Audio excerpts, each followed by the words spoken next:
நம்ம கோயம்புத்தூர்ல சுங்கம் பைபாஸ் போறதுக்கு ஏர்ஃபோர்ஸ் ரோடு வழியா போய் ரீச் பண்ணலாம். ஸோ இந்த ரோட்ல வந்துட்டு பயணிச்சவங்களுக்கு எல்லாத்துக்குமே தெரியும். ஒரு ஹாட்டான ஒரு சிச்சுவேஷன்ல இந்த ரோட்ல போனீங்கன்னா, நீங்க நல்லா குளு குளுன்னு ஃபீல் பண்ணலாம். ஏன்னா, அங்க நெறையா மரங்கள் வந்துட்டு நீங்க பார்க்க முடியும். ஸோ நம்ம கோயம்புத்தூர்ல நெறைய இடங்கள்ல வந்துட்டு இந்த மாதிரி தான் மரம், செடி கொடிலாம் இருந்தது.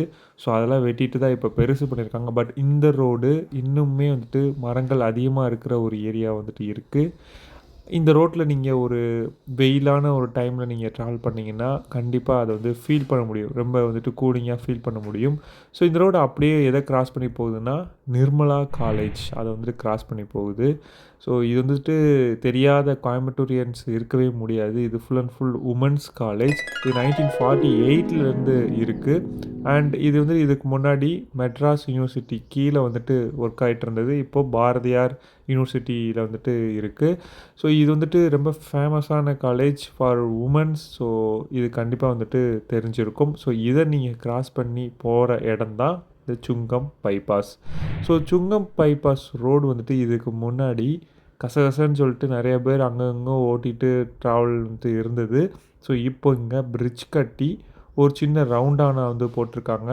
இதுக்கு பின்னாடி வந்து பார்த்தீங்க அப்படின்னா, பழைய மாரி திரும்பவும் கசகசன்னு தான் எல்லாம் போயிட்டுருக்காங்க. ஸோ இதில ஒரே ஒரு விஷயம் மாறுன விஷயம் என்னன்னு பார்த்தீங்க அப்படின்னா, இந்த தூண்ல இருக்கிற அந்த ட்ராயிங்ஸ் ஸோ அது நல்லாவே இன்ஸ்பைரிங்கா இருந்துச்சு. அதே நேரத்தில அங்க ஒரு ஸ்டாச்சு வந்துட்டு இருக்கு. ஒரு ஒரு 2 பேர் வந்துட்டு ஒரு மாட்டு வண்டியில மாட விரட்டிட்டு போற மாரி ஒரு ஸ்டாச்சு இருக்கும். அது தத்ரூபமா நல்லாருக்கும்.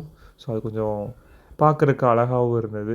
ஸோ அத தாண்டி போனீங்கன்னா, நீங்க சுங்கம் பைபாஸ் அந்த ரோட ரீச் பண்ணி நேரா உக்கடம் போலாம். ஸோ இங்க தான் வந்துட்டு இப்போ புதுசா இனாகுரேட் பண்ணி இருக்கிற அந்த லேக் வியூ பார்க்குன்னு சொல்லலாம். ஸோ இது மக்களுக்கான பார்க்கான்னு எனக்கு தெரியல. நீங்க அங்க அதிகமா யார பார்க்கலான்னு கேட்டீங்க அப்படின்னா, நான் சொல்றது ஸோ நீங்க ஃபேமிலியோட போறீங்க அப்படின்னா, கொஞ்சம் பிளான் பண்ணி போய்க்கோங்க. நன்றி.